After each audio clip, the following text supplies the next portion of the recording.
Who are you? And who is art to you? Are you an artist? What are your favorite forms of art?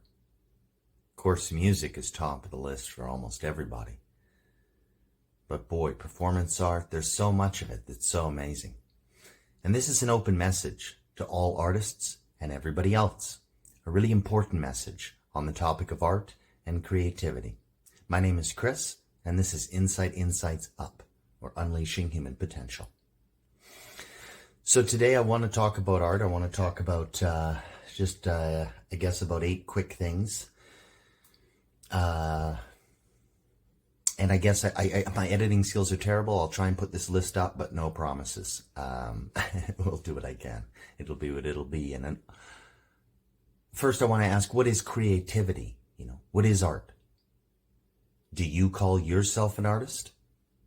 What does it mean to be an artist? What is an artist's job? How do artists do their job? What is beauty? Can art exist without the divine? Call it what you will.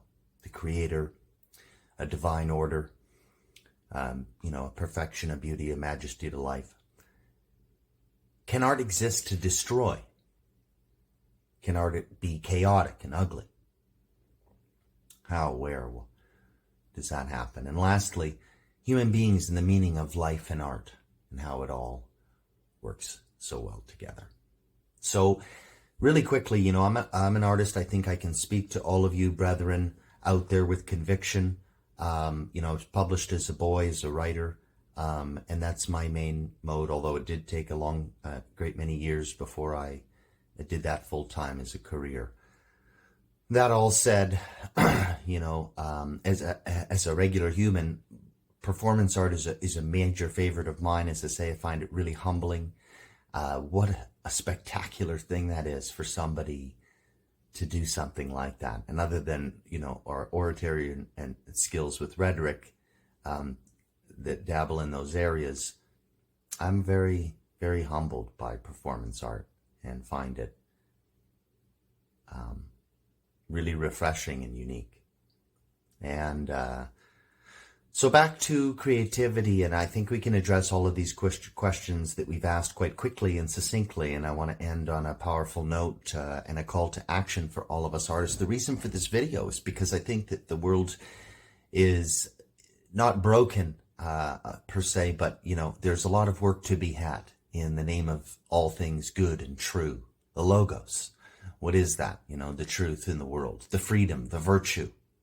What are these? Do these words work together? For those of you who buck the word freedom, I want you to think about just truth, good things in life, any order or formula, perfection. Because as Paolo Cablo famously said in The Alchemist, the language of the universe, be it color, frequency and sound, mathematics, architecture, whatever visual art we're speaking about, it doesn't matter. The language of the universe has many forms, but the formulas are the same. And how does an artist do our job? And now let's get real.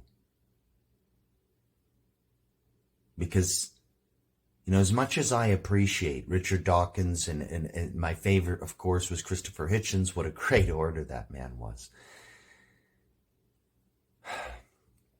But atheist thought, as much as my mind played with that for years, my heart never bought it. Why? Because I'm an artist, and a happy one. I was always so joyful as a child, and that never left me, thank God, And neither did the belief in something bigger. Because you can't be an artist, period.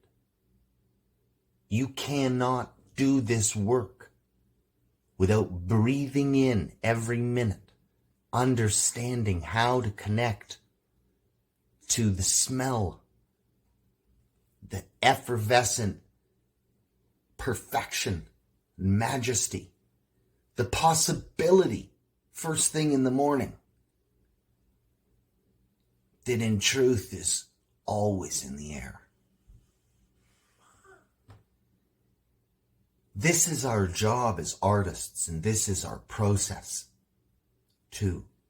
También. We pull inspiration, beauty, majesty, glory, grace. We pull these things down through ourselves, out for the world, for the moment. Human beings, the human body, this is my own cliche, the human body runs on food, water, and shelter, but the human mind, spirit, and heart run on story. And the story needs art.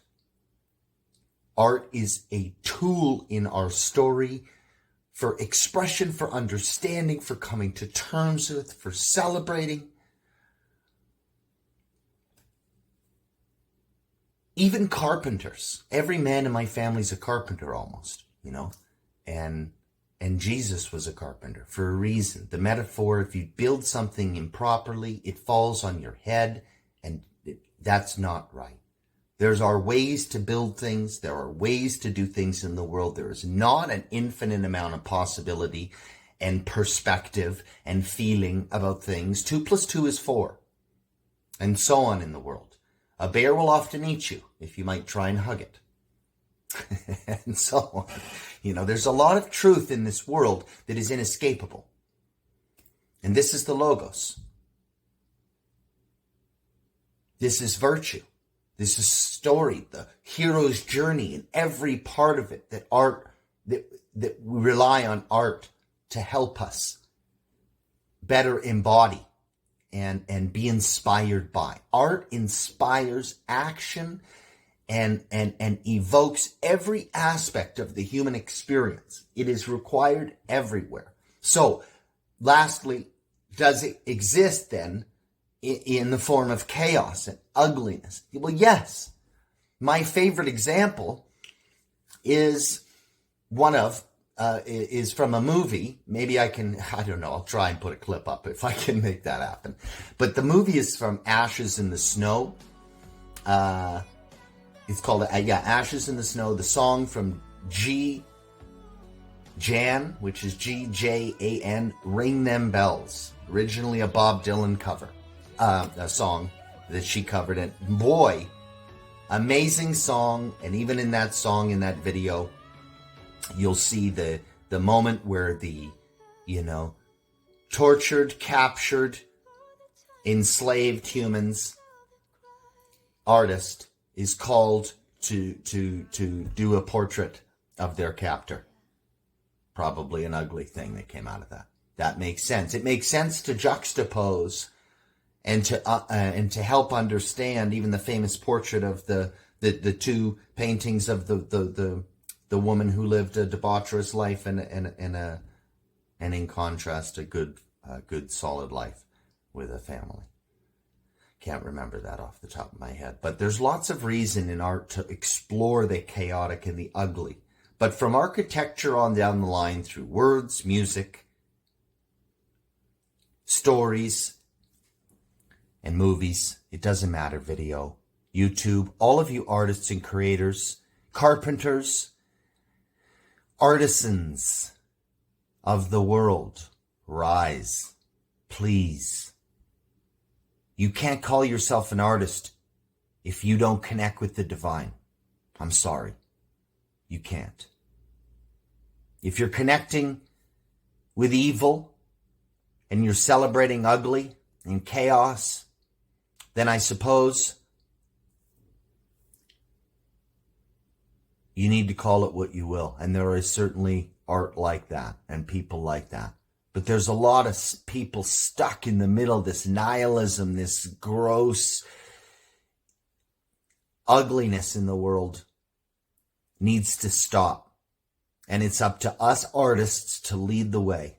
Other people will lead the charge in terms of freedom and virtue. And, it might look at the American experiment and Punchline as the freedom's last attempt to surge forward. And there's certainly another on the horizon. And what does that look like? The Punchline is very clear. It's always been new borders, new possibilities. Mark my words. I'm not this is just an effervescent time. I'm one of millions of people who can see this, feel it, going to be a part of it. Where's it going to happen? New borders, new possibilities. That's the punchline. Artists, come on. Beauty. Bring it down the mountain. Bring it down to the ground. Bring it into people's lives. Thank you for spending time with me today talking about beauty and art. This has been one of my first videos for a really important reason, because this issue's been weighing on me for many years, and really heavily in the last few months. It feels like a great weight coming off my chest, calling out to the world of you artists and the rest of you. Please put pressure on us to make beauty, to make more of it, to make it even more beautiful. And I'll see you later, talking about something else pretty fun, I'm sure.